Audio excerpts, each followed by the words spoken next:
नमस्कार। कैसे हैं आप सभी? उम्मीद है अच्छे होंगे।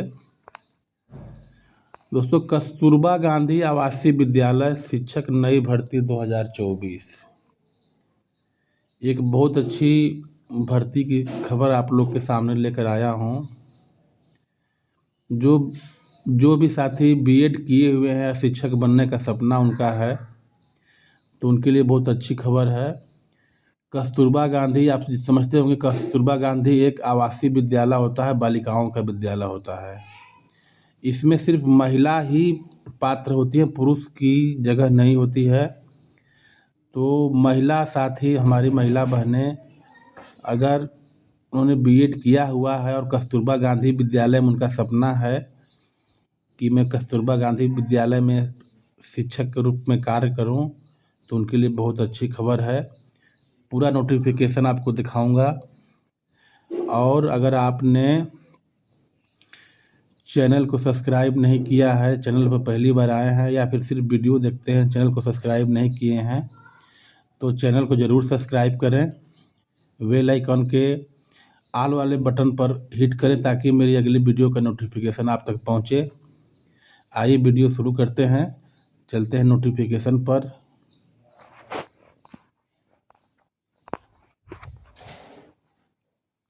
ये देखिए साथियों, कार्यालय जिला शिक्षा बेसिक शिक्षा अधिकारी जौनपुर उत्तर प्रदेश का ये नोटिफिकेशन है और इसका पत्रांक 800 है। दिनांक 24/10/2024। प्रेस विज्ञप्ति। महानिदेशक स्कूल शिक्षा एवं राज्य परियोजना निदेशक कार्यालय समग्र शिक्षा विद्या भवन निशांतगंज लखनऊ के पत्रांक KGB 11/308/2022 दिनांक 14/2/2023 तथा उत्तर प्रदेश शासन के पत्रांक 1553 68 इतना बेसिक शिक्षा अनुभाग इतना के 11 दिसंबर 2020 के अनुक्रम में कस्तूरबा गांधी आवासीय बालिका विद्यालय में रिक्त शैक्षिक शिक्षकोत्तर कर्मियों के पदों पर चयन हेतु जिलाधिकारी महोदय जैनपुर के अनुमोदन दिनांक 19/10/2024 के अनुपालन में संविदा के आधार पर निर्धारित मानदेय पर कार्य करने हेतु निम्नवत विवरणानुसार इच्छुक अभ्यर्थियों के आवेदन पत्र दिनांक 20 नवंबर 2024 को सायं 5 बजे तक, यानी दिसंबर के 20 नवंबर तक आप इस फॉर्म को शाम के 5 बजे तक कार्यालय जिला बेसिक शिक्षा अधिकारी जौनपुर पिन कोड इतना इतना में पंजीकृत डाक द्वारा आमंत्रित किए जाते हैं। यानी ये फॉर्म जो आपको भरना है, ये फॉर्म है ऑफलाइन, ऑनलाइन इसका आवेदन नहीं होना है। आपको डाक द्वारा इसको अपना सारा डॉक्यूमेंट्स फॉर्म भरकर भेजना है जिला शिक्षा बेसिक अधिकारी जौनपुर के कार्यालय में। आइए पूरा विवरण देख लेते हैं। पद का नाम पूर्णकालिक शिक्षिका। 1 अप्रैल 2024 को न्यूनतम आयु 25 वर्ष होनी चाहिए, अधिकतम आयु 45 वर्ष होनी चाहिए। विज्ञान में 4 सीटें हैं, गणित में 2 सीटें हैं और इसमें कैटेगरी वाइज जनरल में 1 सीटें हैं, OBC में 2 सीटें हैं, SC में 1 सीटें हैं। मानदेय आपको 24,200 मिलेगा और इसकी योग्यता है ZBC वर्ग से स्नातक, NCERT से मान्य BEd समकक्ष, LTM उच्च प्राथमिक स्तर की TET, यानी आपको TET पास होना जरूरी है, वो भी सेकेंड यानी 6 to 8 वाला TET पास होना चाहिए, BEd किया होना चाहिए, तभी आप इस फॉर्म को अप्लाई कर सकते हैं। बाकी सेम योग्यता गणित की भी है, इसमें 2 सीटें हैं, कंप्यूटर की भी है। कंप्यूटर में आप देखिए, इसके अतिरिक्त कंप्यूटर साइंस अथवा स्नातक क्षेत्र या समकक्ष संख्या से A लेवल डिप्लोमा, इसमें डिप्लोमा का जो शारीरिक शिक्षा है, इस सारी चीज़ की 1 सीटें हैं। इसका वेतन 10,780। प्रशिक्षित स्नातक BPEd, CPEd, DPEd आदि। कला, क्राफ्ट, संगीत, गृह शिल्प, इसकी ये योग्यता है। लेखाकार महिला की 1 सीटें हैं, वेतन है 12,100 रुपये मानदेय। मुख्य रसोइया की है 1 सीटें, 7,590 रुपया इनका है मानदेय। इसकी योग्यता है कक्षा 8 उत्तीर्ण होना चाहिए, शारीरिक रूप से अक्षम तथा संक्रामक रोग से ग्रसित नहीं होना चाहिए तथा पाक कला में निपुण होना चाहिए। सहायक रसोइया महिला 2 सीटें हैं, 5693 सीटें, इनकी योग्यता सेम है। चपरासी की 2 सीटें हैं और इसमें भी इसका मानदेय है 6325 रुपया, योग्यता 8वीं पास।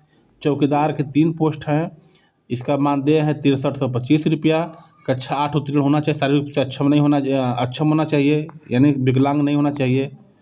आवश्यक नियम एवं शर्तें। कस्तूरबा गांधी बालिका विद्यालय में कर्मियों को लंबित रिक्त पदों पर तत्काल संविदा पर नियुक्त की कार्रवाई पूर्ण कर पदस्थापित किया जाए। जो विशेष अनुज्ञा याचिका संख्या इतना प्रोजेक्ट डायरेक्टर बनाम सरोज मौर्य एवं अन्य के में माननीय उच्चतम न्यायालय द्वारा पारित अंतिम आदेश के अधीन होगी। कस्तूरबा गांधी बालिका विद्यालयों में कर्मियों के संविदा पर नवीन नियुक्ति हेतु अनिवार्य रूप से महिला अभ्यर्थी का ही चयन होगा, यानी सिर्फ महिलाओं के लिए ही ये भर्ती है, पुरुष इसमें फॉर्म नहीं भर सकते हैं। पूर्णकालिक शिक्षिकाओं के पदों के लिए निर्धारित योग्यता उच्च प्राथमिक स्तर के टीईटी एवं प्रशिक्षित स्नातक होगी, यानी बीएड होना चाहिए आपका और 6 to 8 का टीईटी या फिर सीटेट उत्तीर्ण होना चाहिए। प्रशिक्षण अवधि के अंतर्गत एनसीटीई ने मान्य बीएड समकक्ष एलटी इत्यादि प्रशिक्षित को सम्मिलित किया जाएगा, यानी जो मान्यता प्राप्त संस्थान से ही आपने बीएड किया हुआ हो, आपको लिस्ट देख लेनी चाहिए। अग्रेतर उल्लेखनीय है कि कस्तूरबा गांधी बालिका विद्यालय की ऐसी शिक्षिका जो शैक्षिक वर्ष 2020-21 में नवीन संविदा से वंचित हो गए हों या हो रहे हों, उन शिक्षिकाओं द्वारा कस्तूरबा गांधी आवासीय विद्यालय बालिका विद्यालयों के रिक्तियों के सापेक्ष होने वाले नवीन चयन में प्रवेश के जो भी जनपद में आवेदन करने पर उन्हें चयन शैक्षिककर्ता के शासनादेश संख्या इतना के अर्थ मान्य होगी। कंप्यूटर शिक्षिका के लिए प्रशिक्षित स्नातक होना चाहिए। प्रशिक्षण अवधि के अंतर्गत एनसीटीई से पीजीडीसीए, बीसीए या बीसीए कंप्यूटर साइंस अथवा स्नातक सहित डीओएसी या समकक्ष संस्था से ओ लेवल, ए लेवल डिप्लोमा से आदि शैक्षिक योग्यता भी वांछित होगी। बीपीएड, सीपीएड या डीपीएड आदि उपलब्धियां केवल शारीरिक शिक्षा के अध्यापन हेतु मान्य होगी, किंतु शारीरिक शिक्षा के पदों पर चयन हेतु बीपीएड, सीपीएड तथा डीपीएड अभ्यर्थी होती टीईटी अनिवार्य नहीं होगा, यानी शारीरिक शिक्षा के लिए जो आवेदन करेंगे उनके लिए टीईटी अनिवार्य नहीं है, वो सिर्फ अपना बीपीएड या फिर सीपीएड की डिग्री होगी तो भी वो भर सकते हैं। लेखाकार पद के लिए किसी मान्यता प्राप्त विश्वविद्यालय से वाणिज्य स्नातक तथा एसएस ऑफिस पर कार्य करने का ज्ञान अनिवार्य होगा।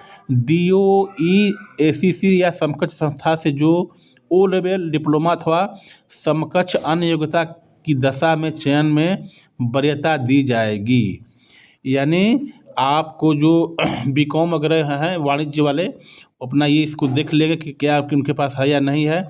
मुख्य रसोइया एवं सहायक रसोइया पद हेतु कक्षा 8 उत्तीर्ण एवं शारीरिक रूप से सक्षम होना चाहिए, यानी शारीरिक रूप से कोई विकलांग न हो, किसी वैसे ही लोग फॉर्म भरेंगे, असाध्य रोगों से पीड़ित नहीं होने चाहिए। यही सब इसकी चपरासी एवं चौकीदार के पद हेतु कक्षा 8 उत्तीर्ण एवं शारीरिक रूप से सक्षम तथा संक्रामक रोग से ग्रसित नहीं होना चाहिए। आयु, समस्त स्टाफ की न्यूनतम आयु चयन वर्ष 1 अप्रैल 2024 को होगी, यानी 1 अप्रैल 2025 से उनकी आयु की गणना की जाएगी। समस्त स्टाफ की अधिकतम आयु चयन वर्ष की 1 अप्रैल को 45 वर्ष से अधिक नहीं होनी चाहिए। कस्तूरबा गांधी विद्यालय के ऐसे शिक्षिका जो निर्धारित अर्हता रखते हों किंतु शैक्षिक वर्ष 2020-21 में नवीन संविदा से वंचित हो गए हों, उन शिक्षिकाओं द्वारा कस्तूरबा गांधी बालिका विद्यालय में रिक्तियों के सापेक्ष होने वाले नवीन चयन में प्रदेश के किसी भी जनपद में आवेदन करने पर उन्हें चयन हेतु आयु सीमा में कस्तूरबा गांधी बालिका विद्यालय में कार्यरत रहने की अवधि के समतुल्य छूट प्रदान की जाए, किंतु प्रतिबंध यह कि संबंधित शिक्षिका की आयु 60 वर्ष से अधिक न हो। कस्तूरबा गांधी बालिका विद्यालय में सेवा हेतु समस्त स्टाफ की अधिकतम आयु 60 वर्ष ही होगी, यानी 60 साल में से अधिक आप नौकरी नहीं कर सकते हैं। चरित्र, किसी सेवा से बर्खास्त, नैतिक चारित्रिक अक्षमता के अपराध के लिए दोष सिद्ध एवं दिवालिया व्यक्ति चयन के लिए अर्ह नहीं होंगे। चयन समिति अभ्यर्थी के चरित्र के संबंध में यथोचित समाधान करेगी, यानी चरित्र प्रमाण पत्र भी आपको बनवाना होगा, या फिर तहसीलदार के माध्यम से या फिर थाने के माध्यम से। चयन की प्रक्रिया, कस्तूरबा गांधी बालिका विद्यालयों की ऐसी शिक्षिका जो शैक्षिक वर्ष 2020-21 में नवीन संविदा से वंचित हो रहे हैं, उनके द्वारा कस्तूरबा गांधी बालिका विद्यालय में रिक्तियों के सापेक्ष होने वाले नवीन चयन में प्रत्येक संपूर्ण शैक्षिक वर्ष के 2 अंक अतिरिक्त भरांक दिया जाएगा, किंतु अधिकतम भरांक 30 अंक से अधिक नहीं होगा। शिक्षिकाओं के चयन हेतु पदवार, विषयवार, वर्गवार पृथक श्रेष्ठता सूची बनाई जाएगी। कस्तूरबा गांधी बालिका विद्यालय में शैक्षिक स्टाफ या पूर्णकालिक शिक्षिका, अंशकालिक शिक्षिका तथा लेखाकार के पदों पर चयन सीधे मेरिट के आधार पर किया जाएगा। पूर्णकालिक शिक्षिका, अंशकालिक शिक्षिका आपका कैसे निकलेगा इसमें देख लीजिए। मेघा सूची कैसे बनेगा उसका, ये हाई स्कूल में जितना आपने परसेंट नंबर प्राप्त किया है उसी में 10 के गुणा करके 100 का भाग कर देंगे। इंटरमीडिएट में 10 का करके 100 का भाग कर देंगे। स्नातक में 20 का करके 100 का भाग कर देंगे। परीक्षा में प्राप्तांक प्रतिशत के आधार पर 30 का करके 100 का भाग कर देंगे। प्रत्येक पूर्ण अध्ययन वर्ष के लिए 2 अंक अधिकतम 30 अंक होगा जो कम हो। नोट, यदि 2 या 2 से अधिक अभ्यर्थी के गुणात्मक अंक समान हो तो ऐसे अभ्यर्थियों का नाम जो आयु में ज्येष्ठ हो उस सूची में उच्चतर स्थान पर रखा जाएगा। जैसे 2 लोगों का मेघांक समान हो गया तो जो व्यक्ति बड़ा होगा उम्र में, जिसकी जन्म डेट ऑफ बर्थ बड़ी होगी, उसको मौका मिलेगा। यदि 2 या 2 से अधिक अभ्यर्थियों के गुणवत्ता अंक और आयु समान हो तो अभ्यर्थियों का नाम अंग्रेजी, अच्छा इसके कहने का मतलब है कि अगर उनकी आयु भी समान होगी और गुणवत्ता अंक भी समान हो गया तो अल्फ़ाबेटिकल जिसका नाम पहले आएगा उसको मौका मिलेगा। समस्त पदों हेतु केवल महिला अभ्यर्थी पात्र होंगे। पूर्णकालिक शिक्षिका का पद कालिक था, इन्हें विद्यालय में निवास करना अनिवार्य होगा, यानी आपको विद्यालय में रहकर ही पढ़ाना होगा। आवेदन, काउंसलिंग साक्षात्कार है तो किसी प्रकार का यात्रा भत्ता देय नहीं होगा।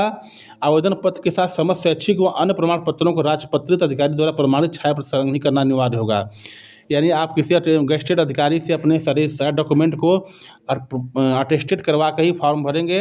आवेदन पत्र के साथ 40 रुपये का डाक टिकट लगा लिफाफा जिस पर अभ्यर्थी का नाम एवं पत्र व्यवहार का पता स्पष्ट लिखा हो संलग्न करें, यानी 40 रुपये का लिफाफा 40 रुपये का डाक टिकट लगाकर और उस एक लिफाफा पर अपना पूरा पत्राचार का पता लिख कर संलग्न करना अनिवार्य है। आवेदन पत्र निर्धारित प्रारूप पर मान्य होगा। अपूर्ण, अस्पष्ट आवेदन पत्र अथवा बिना हस्ताक्षर वाले आवेदन पत्र स्वीकार नहीं किए जाएंगे। ये देखिए इसमें सब कुछ दे दिया गया है और ये आपका आवेदन पत्र है, इसको आप देख लीजिए। आवेदक का नाम, गृह जनपद का नाम, अभ्यर्थी का नाम हिंदी में, अंग्रेजी में, पिता का नाम, जन्म तिथि, ये सब आपको भरना पड़ेगा। निवास स्थान, मोबाइल नंबर, जाति वर्ग भरना है। परीक्षा का नाम, हाई स्कूल में सारा नंबर अपना भरना है इसमें। यहाँ पर आपको हस्ताक्षर करना है और यहाँ आपको पासपोर्ट साइज फ़ोटो लगा देना है। दोस्तों तो आप सभी ने देख लिया, इसका मैंने सारा प्रारूप कर दिया है। आपको जो कुछ भी चाहिए उसको आप कमेंट करिए, जो भी क्वेरी हो उसको कमेंट करिए कमेंट बॉक्स में, मैं सारा चीज़ आपको उपलब्ध करा दूंगा। और इसमें सारी चीज़ें आपको समझ में आ गई हैं उम्मीद है मुझे। बहुत अच्छा चांस है दोस्तों महिलाओं के लिए कि जो आवासीय विद्यालय में पढ़ाने की इच्छा रखती हों। उम्मीद है ये वीडियो आप सभी को पसंद आया होगा। तो एक बार पुनः अभी आप सभी से आग्रह है कि चैनल को सब्सक्राइब करिए, मोटिवेशन बढ़ाइए। मिलते हैं अगली वीडियो में, तब तक अपना ख्याल रखें, अपने परिवार का ख्याल रखें, अपने आसपास सफाई रखें। जय हिंद, जय भारत।